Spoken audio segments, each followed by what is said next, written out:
boutique owner and fashion designer, Bridgett Artise, and we're here at Born Again Vintage. And I'm excited to be here. It's my first time here. How did you get started with the boutique and also becoming a designer? Well, becoming a designer was literally by accident. I started doing some pieces for talent shows for children, and then people started wanting to buy the pieces. And so I kind of just kept rolling with that, never looked back. And then at April of this year, I found this space. I wanted to use it more as a showroom / workshop, teaching people how to, revamp their wardrobe. And it basically turned into this boutique.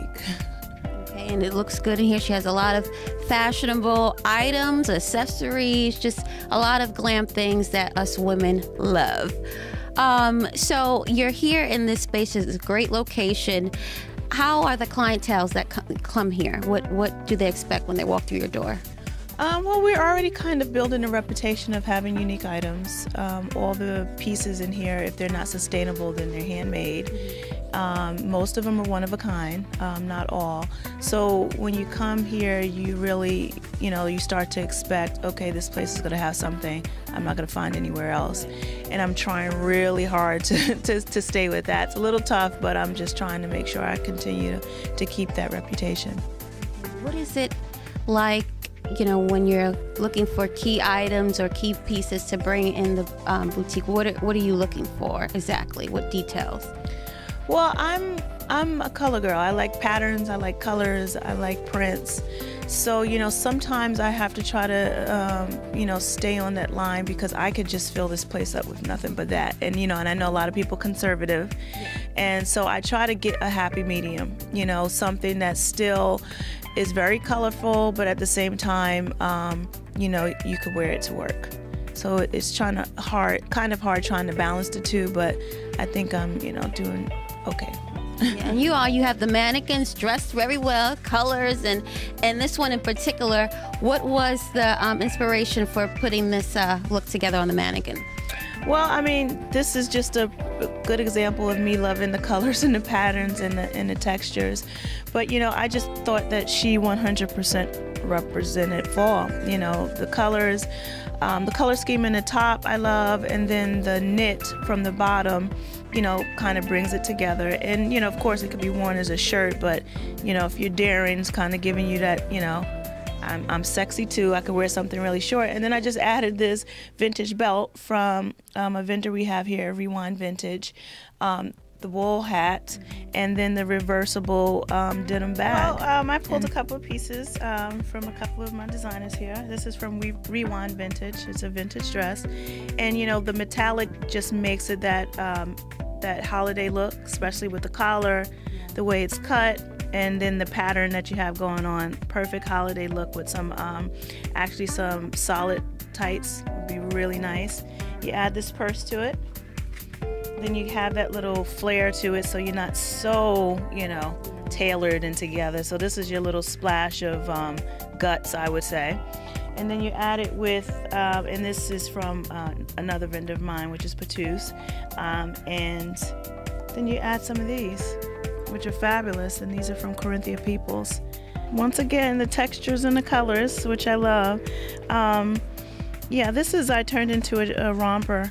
This was actually, a vintage vest, and then just wool vintage pants, and I put them together to make it a one piece. Turned it around, and so the back laces up. So your whole back is out. So, I mean, it's just really a conversation piece, because in the front, it kind of looks like, okay, it's just, a top with a bottom, but then you turn around and then you have this back out and this lace up. So it kind of, kind of fools you, but in a good way. And so I love it. With some black pumps, and I could just see, someone in New York really rocking that, really cute. And even with a nice gold massive necklace too, I can see with this look. Mm-hmm. Yeah, absolutely, love that. Okay, so when I walked in the door, my eye was you know, looking over here, and this is Old World Living Designs. Now tell me a little bit about, you know, what's going on here, because I love all the glitz that I see. Yeah, she's very glitzy. She is basically the furniture and home version of what I do, and what she does is she basically repurposes and refurbishes furniture and home goods. So, you know, things that you would deem, you know, throwaways, she turns into these beautiful little trinkets, you know, for your vanity. And, you know, it's just really all about the glitz and glam.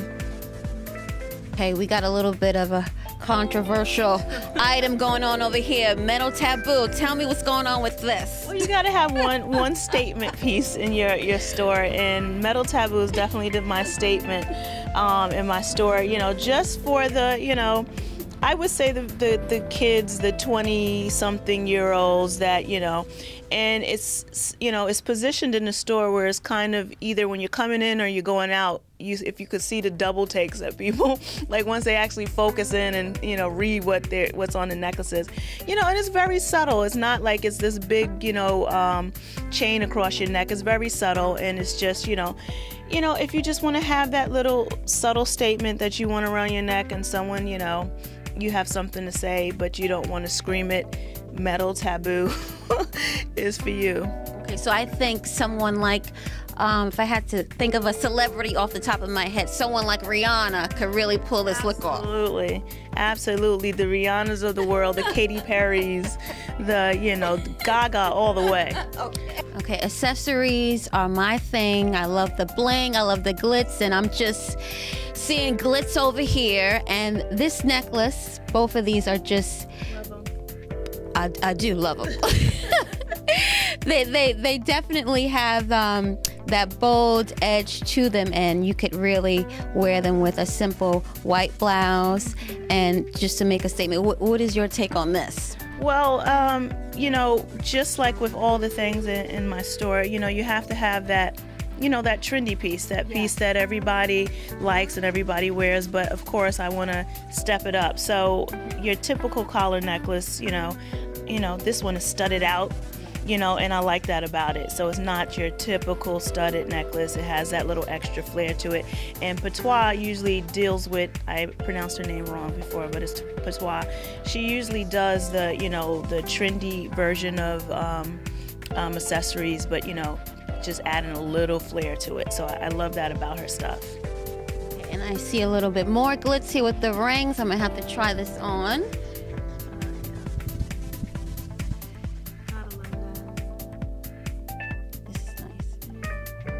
So, so these are nail rings where you just put them at the top.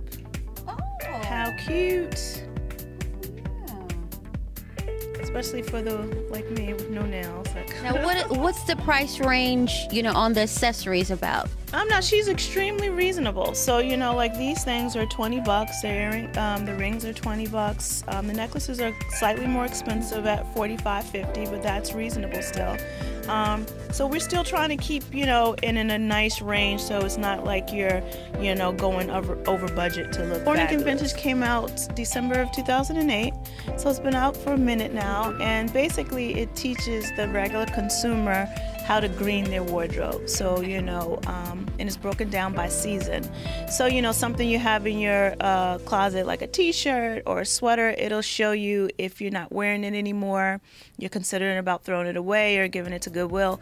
It'll give you about 2 or 3 different ways, or yeah, you could chop it up and turn it into something else.